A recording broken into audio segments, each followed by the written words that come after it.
Good morning Insta family. आता सकाळी आंघोळ केल्यानंतर नाश्ता तर करावंच वाटते प्रत्येकाला. आणि माझ्या पोराला आमच्या दारामधून इडलीवाला जावं लागला, त्याला दमच पडत नाही. त्याला लय आवडते इडली. अभ्यास करता करता उठला, त्याची मम्मी म्हणली का उठलास, त्याला खायची होती इडली. मग मी बघितलं, दरवाजा उघडला, दरवाजा उघडून बघितलं कुठं गेला इडलीवाला.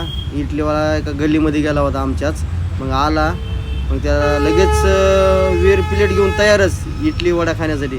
आणि इडली वडा खायला खरंच लयच भारी लागते. सकाळचा नाश्ता एकच नंबर होतं आहे.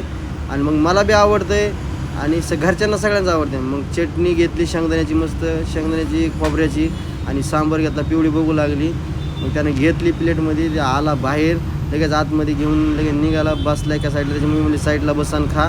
मग मी बी बसलो, मला बी आवडतं आहे. वीरनं तर केला चालू. मग मी म्हणलं प्रगती तू बी चल, तिला लावला गेट. मग ती बी आली पिऊला घेऊन, तिला बी आवडतं आहे. मग पिऊ बसली शेजारी, तिला खायची होती इडली, बघू लागली माझ्याकडे. मग दिली तिला इडली खायला. सकाळचा एक नंबर नाश्ता झाला. तुम्हाला कसा वाटला नक्की सांगा. तुम्हाला आवडते का कमेंटमध्ये नक्की